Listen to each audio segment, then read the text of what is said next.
Good evening and welcome to Chicago Tonight. I'm Brandis Friedman. And I'm Paris Schutz. On the show tonight, we were mostly concerned and worried about peer pressure. Masks are no longer mandatory in all Illinois schools. What students and parents have to say about it. A tax fraud trial is underway for a sitting alderman and family member of the Daley dynasty. The IRS announces an about-face today saying it no longer plans to require Americans to use facial recognition technology to access their tax information. Harassment and attacks against healthcare workers were rising before COVID. How the pandemic has worsened them and what's being done about it. The system is broken in the National Football League in regards to hiring minorities and black coaches. Explosive allegations of racial discrimination and bribes to tank games rocked the NFL ahead of Sunday's Super Bowl. How could a major airline merger impact operations at Chicago's airports? That and more from Cranes. A multi-million-dollar cancer center could be coming to the city's south side. A look at the impact it could have. It's spicy, has limon, and has a little bit of salt, which means it's purposeful, kind of for a hangover. And a local husband and wife team are looking to bring their version of a classic Mexican cocktail to your refrigerator. But first, some of today's top stories. A person was shot on the Dan Ryan Expressway this morning as the governor announced a spate of arrests in similar crimes. Governor J.B. Pritzker says 20 people are facing charges, including first-degree murder, attempted murder, and aggravated vehicular hijacking. Between the stepped-up patrols and the new technology we've brought to bear, anyone, even thinking of committing violent crimes on our expressways ought to be on notice that they're more likely today than ever before to get caught. We will hold nothing back to keep the public safe. Illinois State Police say there were about 260 shootings on Chicago area expressways last year. That's about double the number in 2020. After burglars strike another high-end shop on the Magnificent Mile, the Illinois Attorney General proposes a new law. 4 robbers targeted luxury British brand Burberry on Michigan Avenue, grabbing merchandise and taking off with the stolen goods through a nearby alley. Now, Kwame Raoul and the Illinois Retail Merchants Association want a new criminal charge, organized retail crime, to make it easier for prosecutors to investigate and prosecute retail theft rings. A Chicago banker is sentenced for trying to bribe the Trump administration for a job. Stephen CALK, seen here on Chicago Tonight in 2011, is the former CEO of Federal Savings Bank in Chicago. He's been sentenced to a year in prison and fined $1.25 million and 800 hours of community service for authorizing $16 million in loans to convicted former Trump campaign chairman Paul Manafort to get a job in the Trump administration. CALK reportedly did meet with the Trump team but was never offered a job. He was found guilty of financial institution bribery and conspiracy to commit financial institution bribery in July.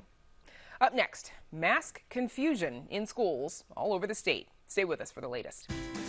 Chicago Tonight is made possible in part by Alexandra and John Nichols, the Jim and Kay Mabey family, the Polk Brothers Foundation, and the support of these donors.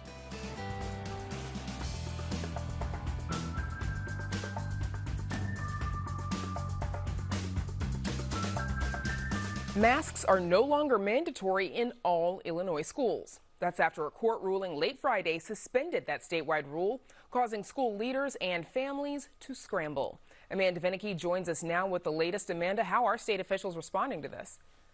Well, Brandis, Illinois Attorney General Kwame Raoul has filed an appeal of that ruling by a Sangamon County judge, but there is no telling when that will be acted on, leaving parents unsettled, like Mateo Farzaneh, who his daughter attends a school in Lincolnwood that is not named a plaintiff in that suit, but nonetheless, last night sent a note to parents saying that masks would be optional. Farzaneh said that he had a serious talk with his 8-year-old daughter about keeping her mask on. Mostly concerned and worried about peer pressure because she wants to fit in like all the other 8-year-olds. And we didn't want her to feel pressured by students in her class that, she doesn't need to wear the mask because their adults might have told them something differently. So it was a confusing time last night, and early this morning there was a little bit of crying and concerns that no parents, wants to see, obviously. He followed up with me when she got home from school, by the way, and young Maya reports that most of her classmates did keep their masks on. School went just fine. Farzaneh says, though, that he's concerned about her bringing home COVID, given that he has health conditions and concerns, and he's also worried about teachers' safety.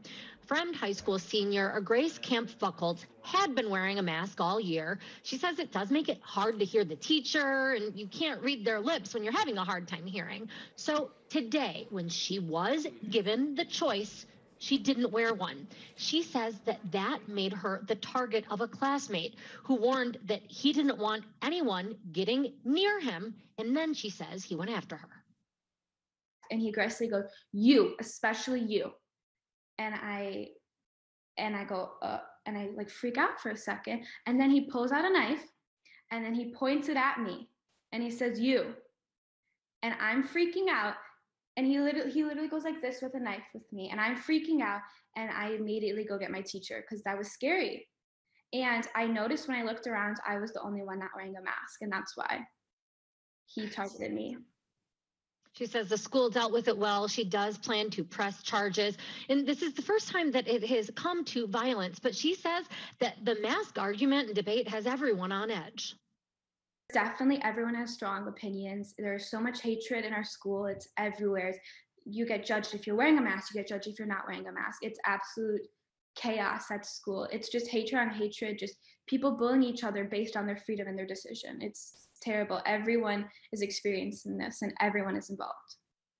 Now, technically, the judge's ruling applies only to the plaintiffs. The judge ruled that this is not a class action case. Even so, it has bred massive confusion, also sparked protests. Some schools have gone remote in the interim. And then you have some suburban districts, like in Hinsdale, where parents are rallying for the districts to make masks optional.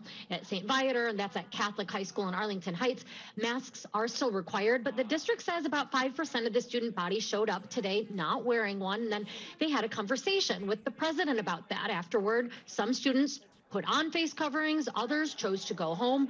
Others staged a protest and remained in the gym. The school's policy on masking remains under review. Governor J.B. Pritzker says that Central Illinois judge's ruling is out of step with other legal analysis. Most importantly, it constrains the ability of the named school districts to maintain safe in-person learning requirements, as if kids need a minute more of remote learning when there are common sense tools that we have to reduce and prevent it. The judge's decision cultivates chaos for parents, families, teachers, and school administrators across the state. It is Pritzker's executive order that is in question here. He has used the state's Emergency Management Act to require quarantining guidelines as well as masks in school districts statewide. When pressed on when he will lift that order, he says that it depends on hospitalizations going down. According to the latest public health data, COVID patients are currently occupying 511 ICU beds statewide. Now, as I mentioned at the start, the Attorney General has filed appeals seeking to overturn the temporary restraining order. Usually when you move for a TRO, it's something that's just been done and it's going to irreparably harm you in the moment. The reality is these mask mandates have been in place for months. And, based on the evidence put forth that was uncontroverted, it would support maintaining them going forward. And so that's why the judge's decision baffles me. And that's why we immediately motioned for a stay and we filed an appeal of it today. Now, Chicago Public Schools mask order remains in place. That's in part per a collective bargaining agreement. This is one rare area where the teachers union and the district are on the same page. Meanwhile, Democratic governors of several other states, Oregon, Connecticut, New Jersey, and Delaware, recently announced that they will soon be ending their own mask mandates. New York's remains in place. With that, Brandis, back to you. Amanda, thank you. And now, Paris, we toss it back to you. All right, thanks, Brandis. Jury selection has been completed in the federal tax fraud trial of a member of a prominent political family. 11th Ward Alderman Patrick Daley Thompson is facing 7 charges that he lied to federal bank regulators and filed false tax returns. Thompson is the grandson and nephew of 2 of Chicago's longest-serving mayors. This marks the first trial for a sitting alderman in 2 decades. WTTW News reporter Heather Sharon was at the courthouse today and joins us now with more. Heather, it seems like jury selection took all day, so who has been seated on this jury now? Well, it will be 8 men and 4 women who will be asked to decide the fate of Alderman Patrick Daley Thompson. And they include a furniture salesman, an emergency medical technician, and a high school chemistry teacher. They will be asked to decide whether the alderperson filed false tax returns knowingly and then lied about it to federal bank regulators. The alderperson has pleaded not guilty. Large cross-section of Chicagoans there, as always. And why did it take so long for jurors to be selected? Well, the judge in this case faced a real quandary. He had to make sure that these jurors wouldn't favor Patrick Daley Thompson because of his status as an alderperson and a member of the Daley family, but that they also would not be biased against him. So it was a tricky line to walk, and that took much longer than I think both sides suspected. So we will hear opening arguments tomorrow morning. And the charges, the federal charges against Thompson, are pretty clearly laid out. What do you expect Thompson's defense to be? Well, his attorneys have already signaled that they are going to argue that Patrick Daley Thompson didn't know that the returns were false when he signed them. And that was in part because he is not great with details and paperwork. His attorney argued during pretrial hearings that he's relatively disorganized and didn't know that his tax returns for several years were incorrect. The I didn't know defense. And Thompson, the first of possibly 3 sitting members of City Council to face trial in the coming weeks and months. Okay, Heather Sharon, thanks so much. And thanks, you can read Heather's, no problem. And you can read Heather's full story on our website, and that's WTTW.com/news. The Internal Revenue Service is dropping a controversial plan to use facial recognition software.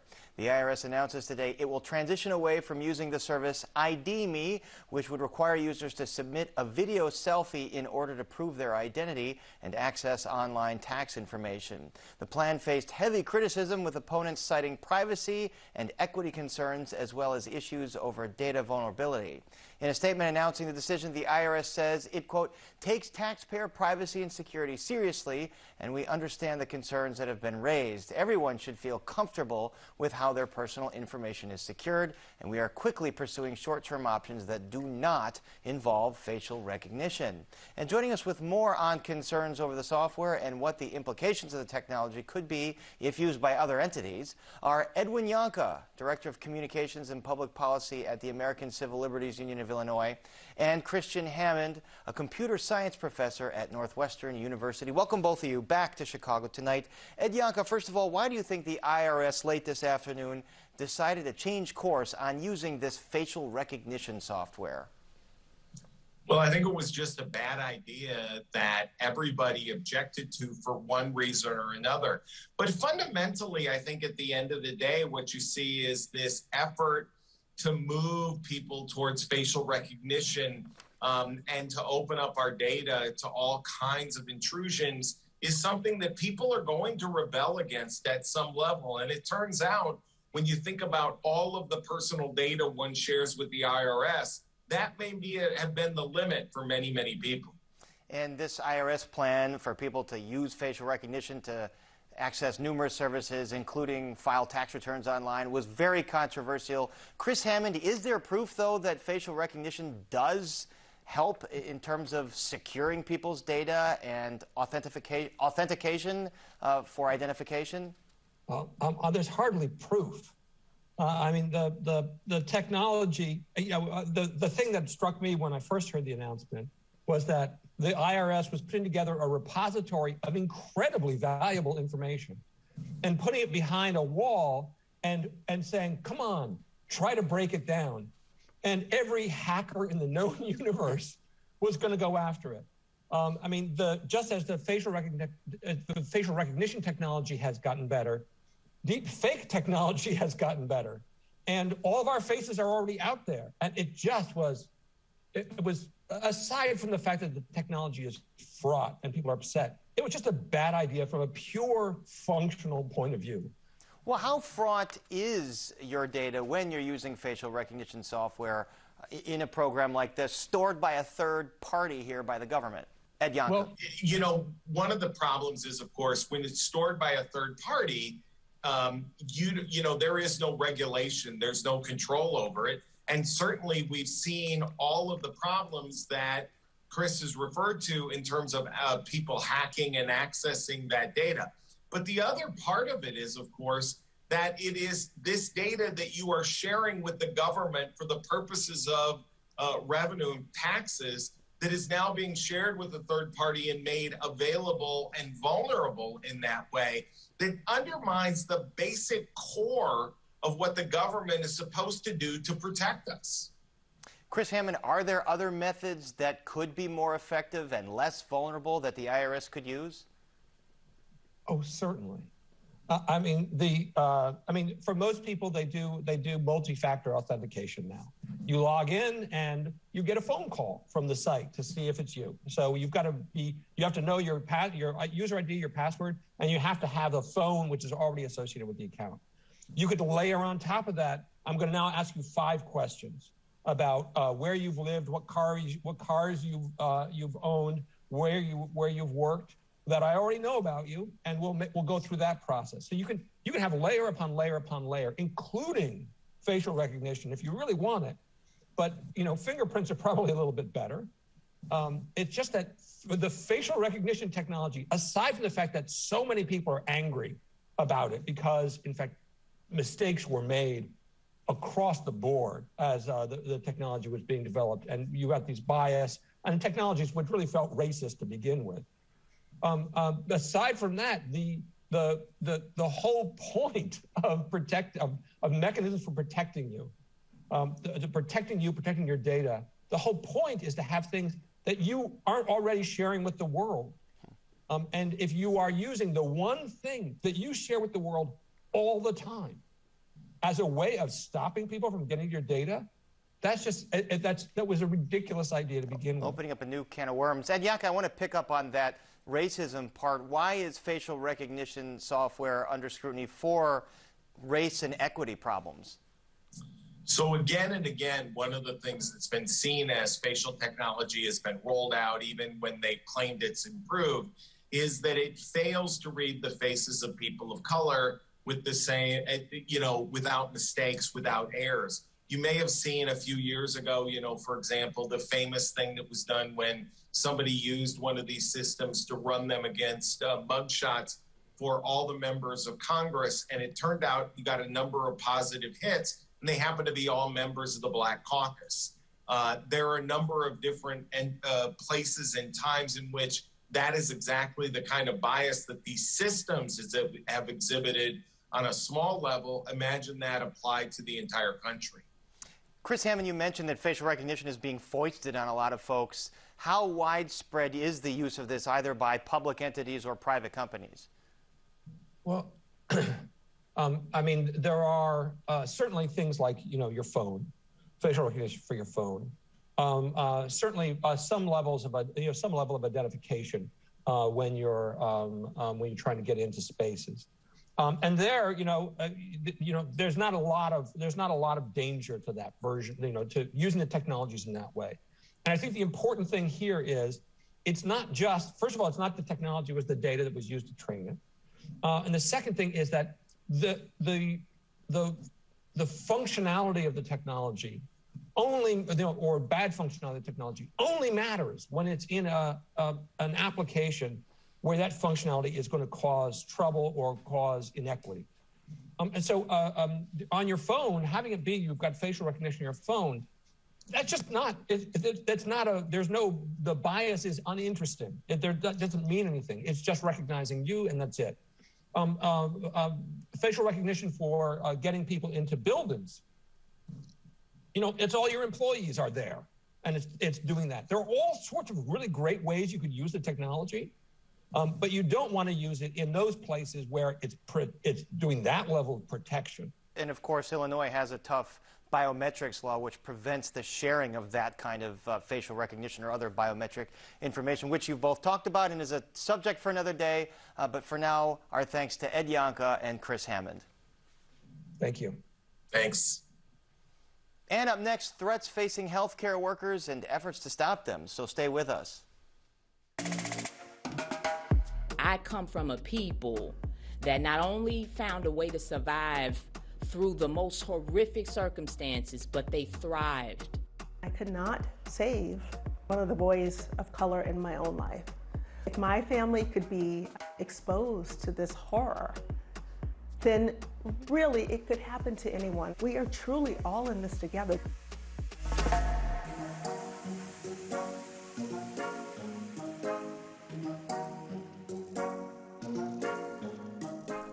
Doctors, nurses, and healthcare workers are facing increasing levels of threats and violence, a long-standing problem that's gotten worse during the pandemic.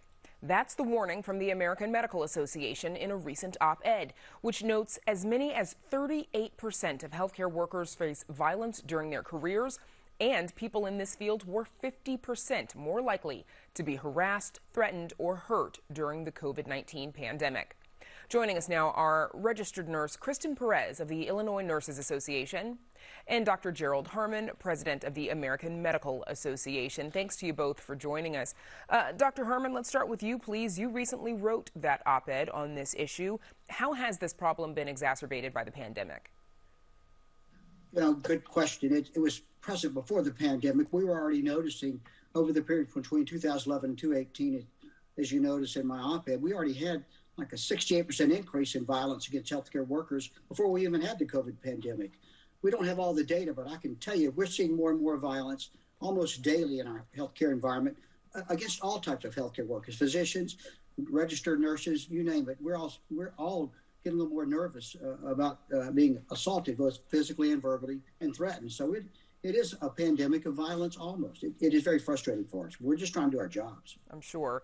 Nurse Kristen Perez, and as we just mentioned, it has not just been during the pandemic. Federal statistics show a 67% increase in injuries from 2011 to 2018, and that healthcare workers are 5 times more likely to face workplace violence. Would you say that tracks with what you've seen in your career? Oh, definitely. Workplace violence in the healthcare setting is running rampant. It has always been a problem. I've been a nurse for about 11 years, and I can't say that I've experienced violence every day, but I can say that I've experienced it often. And that's ranging from like physical contact from a patient or family member being slapped. I've been bitten before, receiving verbal threats, and also sexual harassment. Dr. Herman, you proposed several solutions, including better tracking of threats and violence against healthcare workers and better security procedures. Are these improvements, are they in the process of being made, or is healthcare lagging behind on this? Well, I can't say they're in the process of being made. I think there are ways that we need to gather the data. The fact that we have data no more current right now than in 2018 bothers me a little bit. So I think we need to have better statistics. We're scientists. We're healthcare workers. We depend on the science to make adequate decisions. We've had to have science lead us through the pandemic response to COVID now. So we need some more data, more statistics, so that we can take actionable steps to improve the healthcare safety for our healthcare workers, the workplace safety. And Dr. Herman, any thoughts on causes of this increase and of the violence? Well, I don't think people are deliberately trying to be violent in the COVID pandemic. There are a number of issues that are putting a lot of our patients in stress. Number one, we've had to restrict access because of the COVID pandemic, puts a lot of us, not only healthcare workers, but the patients and their families at risk of contracting this very contagious disease. So we've had to limit patient visitation. We've had to limit overnight stays in the hospital. So that puts us at some type of odds. And people are already stressed if they're going to get COVID. Are they going to survive it? We've told them how dangerous it is. Then we limit access to their loved ones. They're already kind of stressed. And so when you put that on top of them, they're really just, I wouldn't say they're acting out, but you can understand or be somewhat empathetic to their concerns. What we cannot allow is physical aggression and violence. So we're just doing our jobs. Our healthcare workers, as you heard from Kristen here, we just need to do our jobs. And as Ms. Perez says, we need to be allowed to do it in a safe environment. And Kristen Perez, what role do you think staffing shortages play in healthcare worker safety? Staffing is a huge issue within all healthcare settings, and especially in an inpatient setting where a nurse may be taking care of upwards of 6 and 7 patients in some cases. That, you know, it's completely untenable for the nurse, and it's completely putting those patients and their families at risk of having adverse events, which makes people angry. Or when people feel like they're not getting the care that they need and the care that they deserve, the patients and family members can become not only verbally aggressive towards you, which rightfully you can understand their feelings, but also physically aggressive.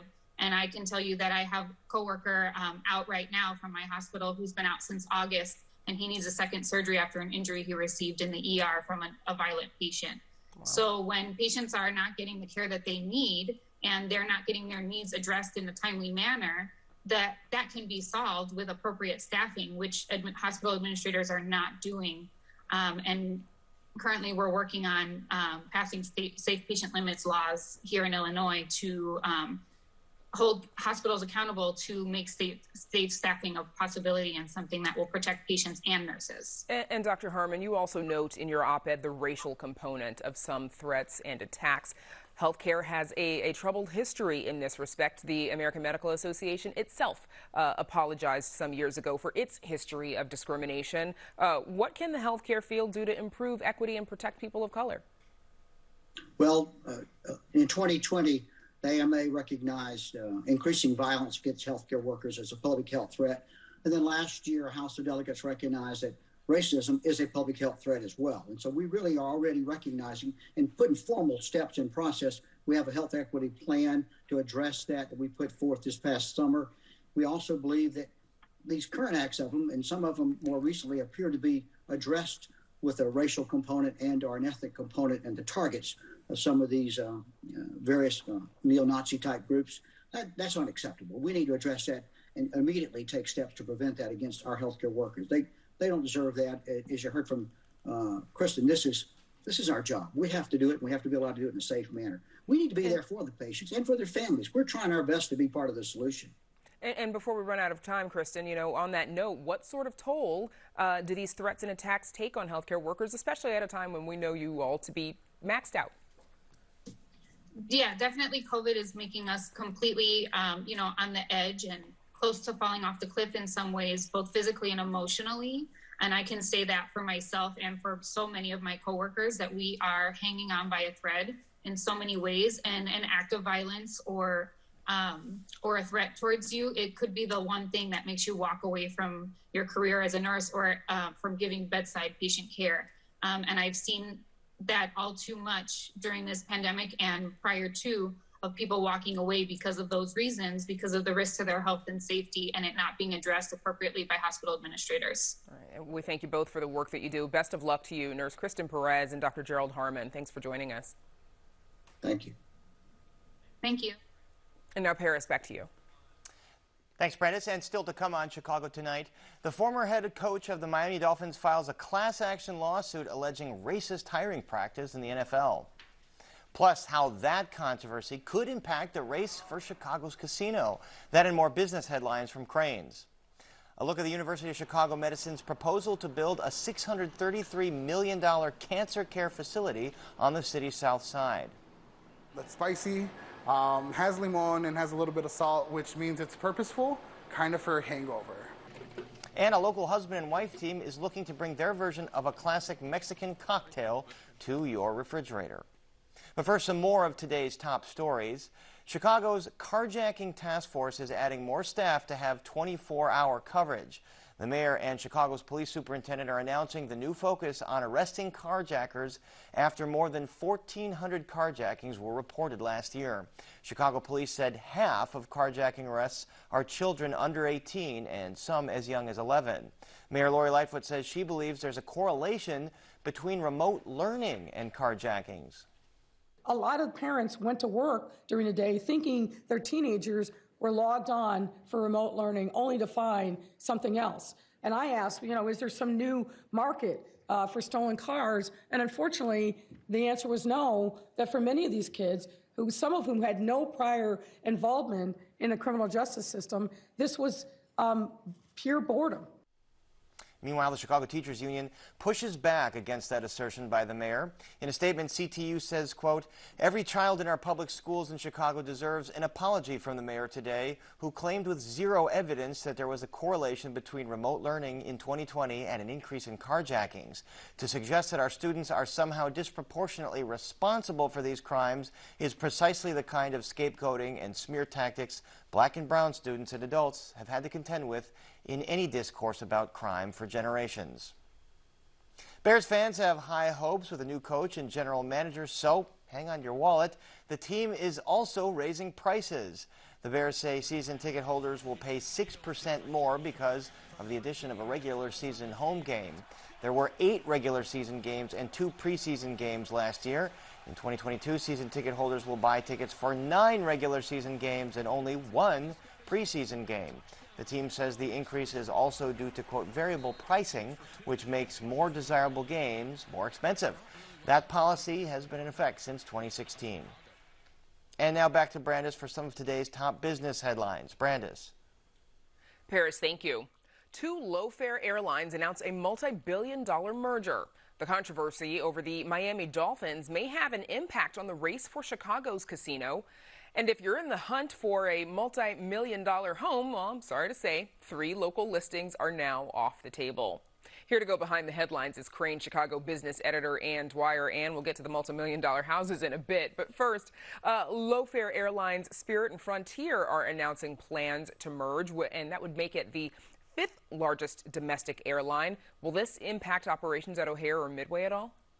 It will somewhat, Brandis. I mean, nobody's expecting that this combined airline is going to upend United or American anytime soon. But the transportation experts we talked to did say that the combined Spirit and Frontier will certainly be a more able competitor at that economy end of the market, sort of like the way EasyJet sort of dominates in Europe. The vision here is that these two combined could be similar. Now, at O'Hare, these 2 airlines are going to have to sort out where they want to be located. They currently occupy 2 different terminals. At Midway, there's an opportunity for them to at least eat away a little bit at Southwest Airlines' dominance there. And most transportation experts think that one thing that they'll do is start ramping up more offerings to the Caribbean and to Mexico to be competitive in this market. Now, Crane Chicago Business's Greg Hines reports that there may be a bit of a shadow cast over the Chicago casino race because of the Miami Dolphins controversy, and we'll get into that a little bit later on or in a few minutes. But Ann, explain to us how these 2 are linked. Well, the link really is Related Midwest, which is the local outpost of Related Companies, an entity that is controlled by Stephen Ross, who happens also to be the owner of the Miami Dolphins. Now, Ross has found himself at the center of some controversy on 2 fronts. His former coach, Brian Flores, has alleged systemic racism within the NFL and at the Dolphins organization. And more shockingly, and perhaps more relevant to the casino bidding here in Chicago, he's also alleging that Ross has had approached him to throw games in order to put the Dolphins in a better position for a draft pick. Now, I should note that Ross vehemently denies these allegations. But the reason that this allegation might be relevant here in Chicago is that Related Midwest is involved in one of the 5 bids for the Chicago casino. And City Hall is understandably wanting to be sure that whatever company winds up with the winning bid is squeaky clean.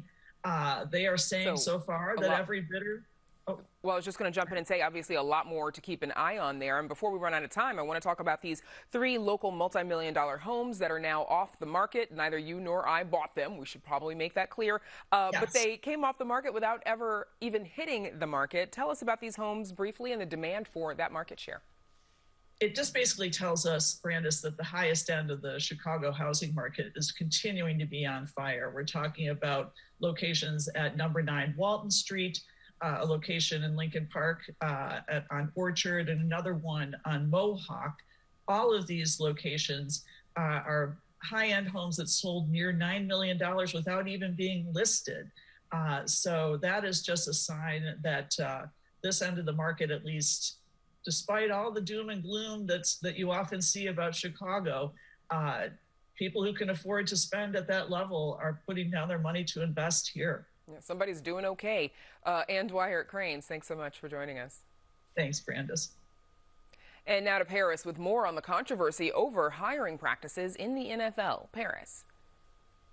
Brandis, former Chicago Bears head coach Lovie Smith has reportedly been named the new coach of the Houston Texans. This news comes as the NFL is facing fallout over a lawsuit accusing it of racial discrimination in hiring amid other explosive allegations. The lawsuit was filed by former Miami Dolphins head coach Brian Flores, who was recently fired by the team. Flores explained to CNN's Don Lemon why he felt he had to blow the whistle. The system is broken in the National Football League in regards to hiring minorities and black coaches, head coaches, and people in positions of power. And I'm doing it because I think about my two boys and my daughter. And there just simply isn't enough representation of people who look like them in head coaching roles, in general manager roles, in executive and president roles in the National Football League. And joining us now with more are James Big Cat Williams, former offensive lineman for the Chicago Bears, and Xavier Pope, owner of the Pope Law Firm, host of Suit Up News, and contributor to ESPN Las Vegas. Welcome both of you back to Chicago tonight. James Big Cat Williams, I'll start with you. Your reaction to this bombshell lawsuit from Brian Flores, who is a highly sought-after head coaching candidate. Surprised. You know, when the news first came out, when they first started talking about it, I was very surprised, but very optimistic. You know, just the fact that someone was going to come outside of their comfort level, knowing that this could, you know, nullify the rest of their NFL coaching career, but felt strongly enough to come out and put his foot down and, you know, say enough is enough. And, you know, we'll just have to see how it goes. And Xavier Pope, there are two big allegations here. One, racial discrimination in the hiring of head coaches, and then this allegation of alleged bribery to tank games. So starting with that first one, what would have to be shown here in a court of law to prove that indeed there is racial discrimination in NFL hiring practice when you look at the fact that so few NFL head coaches are of color? Yeah, Paris, there are multiple causes of action that amount to racial discrimination among the multiple teams and the National Football League. There needs to be shown some sort of discriminatory intent that has led to the statistics being so low across the board in terms of the hiring of NFL teams. But I think the big part about that, though, is instead of looking at the likelihood of success, is the likelihood of the NFL wanting any court to look at its discovery of documents, emails that NFL owners have said about players, about coaches, about how the league does its business. And we've seen this Washington football team investigation that the NFL refuses to make largely public that led to a head coach losing his job in John Gruden with the Las Vegas Raiders. So what else does the NFL has under wraps that speaks to its diversity and its problems with diversity? So getting Brian Flores, having a text message from Bill Belichick that maybe has knowledge of what another team's hiring practices is, could potentially get him to pass a summary judgment motion by the NFL and any of its teams and get to a discovery phase. And that could potentially lead to a settlement. I think that that's probably the most effective way to analyze where this case potentially could go. Maybe the likeliest avenue. Speaking of the NFL, initially they said that Flores' claims, quote, lacked merit, or they didn't have any merit. A few days later, they cleaned that up. Commissioner Roger Goodell said that the league's record on hiring black head coaches was, quote, unacceptable. Big Cat Williams, how do players and ex-players view the power structure in the NFL? Well, I think as an ex-player, I'm shocked. The people are shocked. You know, this isn't the first time that this has rolled around. This is every 2 to 3 year subject that pops up and nothing changes. So hopefully with this lawsuit being out there and other people having the opportunity to put their names on this lawsuit to make it a lot bigger than it is right now. Hopefully it will affect some change. Now, I don't know what that change is, and I don't know how you go about getting that change, but there has to be some change. And clearly the NFL Commissioner Roger Goodell agrees that there has to be change. Xavier Pope, it's not that just that so few NFL head coaches are non-white, but the allegation is also that non-white head coaches do not get the same latitude. They get fired quicker, like Flores did. Is there evidence to support that? Steve Wilkes, former coach of the Arizona Cardinals, given a lame duck quarterback, Josh Rosen, has one season, gets fired after that season. We see just now with David Culley given a Houston Texans franchise. We know that Lovie Smith's getting that job, but David Culley on the other side, not really having the opportunity to run that ball club successfully. When you see retreads over and over, the Houston Texans even hired Lovie because they were going to put Josh McCown, who had no head coaching experience. They wanted to hire him last year. They were really strongly thinking about hiring him this year. And so lawsuits sometimes change results. Big Cat player, Big Cat, he was a result, benefited from the league.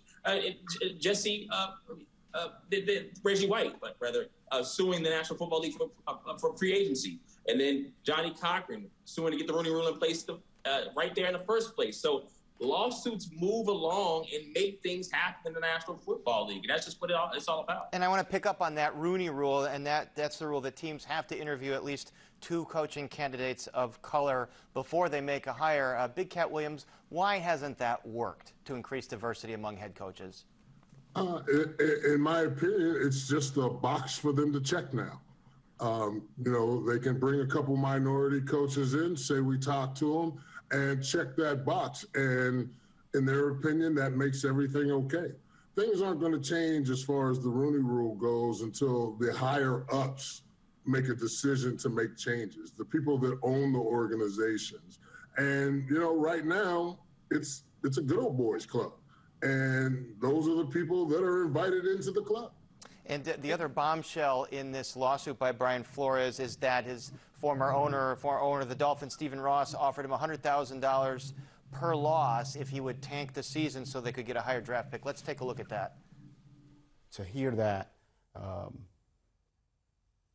to disrespect the game that I love, that's done so much for me, that was appalling to me, and I wouldn't stand for it. But that's I would say that's not unfortunately, it's more common than you think. Xavier Pope, you always hear coaches saying we play to win, we don't play to get a higher draft pick. So how common do you think this could be? That remains to be seen. I know a lot of fans talk about wanting their teams to tank, and we see tank discussion every single year. But the NFL stayed far away as it could from gaming. Then in the last 3 years have started relationships with gaming companies and casinos, and then bringing a team to Las Vegas. It brings the integrity of NFL games under a serious scrutiny if you have teams that are wanting to paying their coaches to lose games, particularly with the value of fans' seats. And it creates another set of legal challenges for the National Football League if this has any semblance of being true. Especially as you mentioned, gambling now has become such a multi-billion-dollar industry here. It's great to see both of you. Great conversation. We'll have to leave it there. Our thanks to James Big Cat Williams and Xavier Pope. Thanks, Bears. Thank you. Xavier. Yep. Thanks. And now to Brandis and details on a new cancer hospital in the works. Brandis. Paris, Chicago's Hyde Park neighborhood could soon be getting a new hospital facility. The University of Chicago Medicine has proposed building a $633 million cancer center in hopes of addressing health inequities on the South Side while also easing some of the medical center's capacity constraints. As it stands, UChicago Medicine says 67% of cancer patients in need of inpatient care have to leave the South Side to get it. Joining us to discuss this proposal and more is Dr. Kunle Odunsi, director of the University of Chicago Medicine Comprehensive Cancer Center. Dr. Odunsi, thank you for joining us. Thank you for having me. Of course. First, give us a sense, please. What are the community needs this cancer center is intended to meet? So this cancer center is really one of its kind, as the way we envision it. It is going to be a cancer center where it will really meet the needs of our community here in Southside. It is a cancer center that will be patient-centric, a cancer center that will provide innovative care to patients, and really, importantly, strengthen access to cancer care, especially the complex care needs of our patients in the Southside community. Now, we mentioned just a bit ago that 67% of cancer patients in the Southside area have to leave the Southside in order to get their treatment for inpatient. Give us a sense of how strong the need is for cancer treatment specifically. The need for cancer treatment and cancer care within our community is very strong, and this is because our Southside community has faced many health inequities in the past. And so what this cancer center is going to do is to provide care for, especially complex care for residents of our Southside community and beyond, so that these patients who ordinarily will not have access to this world-class cancer center will be able to have access. One thing that I have to stress is that in planning this cancer hospital, we actually call it Cancer Hospital of the Future. In planning this hospital, it's very patient-centric, whereby patients are the center of care. All of the aspects, multidisciplinary care, bringing people together, really trying to offer the best possible care for patients. And of course, all of this is going to take place in this hospital. And of course, it would also, I think you all have said that the intention is it would free up some beds in the existing hospital so that cancer patients have been moved over to the center to get to the care that they need, making the hospital available for other kinds of care. Give us a sense of what is there to be said about the need for healthcare services altogether on the South Side. This is a very important aspect of this new cancer hospital, where we will consolidate services for cancer patients in one location. In many hospitals across the country right now, patients go in different directions, especially cancer patients. When cancer is diagnosed, it's a very complex process, sometimes very challenging. So to actually consolidate all of the care under one roof is the wave of the future, so that patients will not have to go in different directions for their care, whether it's diagnostics or therapy or survivorship. All of this will be consolidated in this building. And given that, many Southside hospitals we know have struggled to stay afloat due to financial constraints, how can you all ensure that this hospital will be sustainable? Well, the first thing I will say is that community hospitals that we partner with, they play a vital role in providing access to care to our vulnerable and low-income populations. And academic health centers like ours play a critical role in caring for the very complex patients. So our missions are very aligned, so we're working with community hospitals so that we can provide patient access and care that patients need when and where they need it. Our patients in Southside Chicago need care, especially complex care that will be available in this new cancer hospital. And of course, you just mentioned the collaborative of community health centers that you partner with. But of course, the center will treat cancer. But considering the disproportionate amount of cancer on the South Side, what also can the hospital do about preventing cancer? Oh, this new cancer hospital has a great program that we plan. Actually, there are ongoing programs whereby we are engaging the community. We have programs in community outreach and engagement, screening and early detection, really serving as a hub to make sure that cancer is detected early and taken care of at a point where we can have solutions for the patient's problems.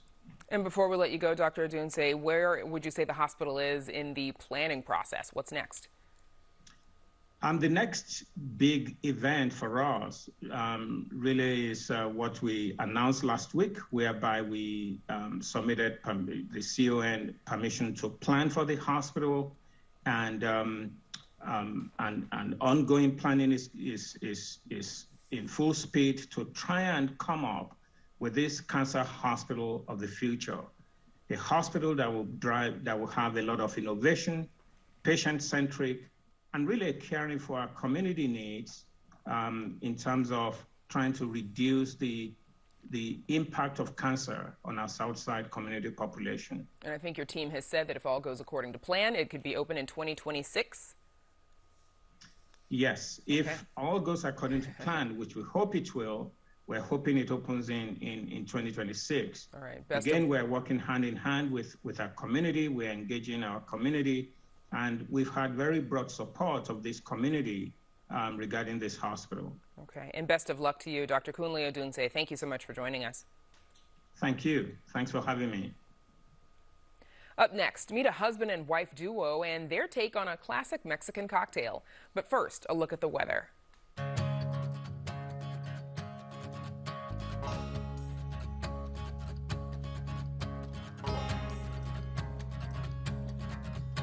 Nearly 1 in 5 U.S. adults abstained from drinking throughout the first month of this year, a movement known as Dry January. That's according to an analysis done by the company Morning Consult. If you were among those sober folks, congratulations, you made it through. Now, if you want to make it a tipsy February, a local business is bringing its version of a classic Mexican tipple to liquor stores near you. Producer Erica Gunderson stopped by to stir it up with the team behind Big Mish. I love micheladas. I've been drinking them, since way before I should have been drinking them. As a restaurant industry veteran, Javi Garcia has mixed more than his share of the beer and tomato juice cocktails better known as micheladas from behind the bar. It's spicy, has limon, and has a little bit of salt, which means it's purposeful, kind of for a hangover. Just big, bright, traditional Mexican flavors. Now, Garcia wants to bring his Big Mich michelada mixes to your family's refrigerator. It was definitely a leap, right? To tell your wife, I want to quit my job and sell tomato juice, on the streets.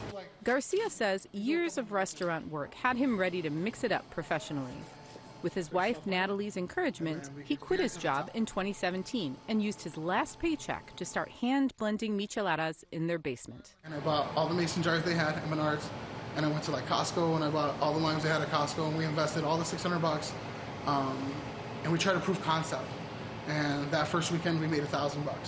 Garcia says word spread quickly, and the increasing demand allowed him to officially launch Big Mich later the same year, selling to local liquor stores. Solis joined the company in 2018 and added a dash of friends and family to expand the team. Now, Big Mich is building a distinctly Mexican identity for their growing product line. We wanted to kind of take our likes, our interests, and what we like what other brands do and put it to our brand, which is ultimately a Latino Mexican brand. For this year, we want to highlight the moments that a family shares, our traditions, our cultures, and our family gatherings, and how we, as a brand, live within those moments. And they say the main ingredient of that identity is freshness. Being a Latino, we know what great food tastes like. We know what fresh food tastes like. We try to, chop it, puree it all in-house, so we could kind of control where it is. All of our chile is, dehydrated locally. It's blended here in-house. We aren't afraid to spend a little bit more if it means that we're going to get the freshest product and produce out there. Luckily, we live in Chicago, where we can drive down to Little Village or Pilsen and find some really quality, products from Mexico. Last year, Big Mich made a big move. They took production from the back room of a Cicero grocery store to this facility in suburban Willowbrook. With the goal from being here in this warehouse is to just allow our company to keep growing. With space to stretch out, they're hoping to compete with the big beverage brands while still taking care of the family-owned stores that gave them their start. The mom and pop stores really care about what's on their shelves. That's real estate space for them. So we want to make sure that we're putting some quality product on there. But on top of that, also giving them that white glove service. And Garcia and Solis say that no matter how big Big Mich gets, they'll always be in it pa la gente. People are really proud to say, look, I just bought this jar of Big Meech. I'm going to share it on my Snapchat, my Instagram, my Facebook, so that people know this is what I drink. The fact that people do it so willingly and they just share the love, I'm just really ecstatic about that. Cheers. Salud. For Chicago Tonight, this is Erica Gunderson. By the way, even if you don't drink, Big Meech says their products can be enjoyed with non-alcoholic seltzers and beers as well. They call it the Mecha Nada. You'll find more information on our website. And we're back to wrap things up right after this. Chicago Tonight is made possible in part by Alexandra and John Nichols, the Jim and Kay Mabey family, the Polk Brothers Foundation, and the support of these donors.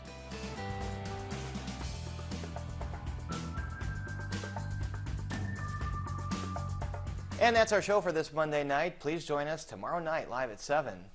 The Republican National Committee says the January 6th Capitol attack was carried out by, quote, ordinary citizens engaged in legitimate political discourse. And one-on-one with Chicago Teachers Union President Jesse Sharkey on his decision not to seek re-election. Now, for all of us here at Chicago Tonight, I'm Brandis Friedman. And I'm Paris Schutz. Thank you so much for watching. Stay healthy and safe, and have a great evening.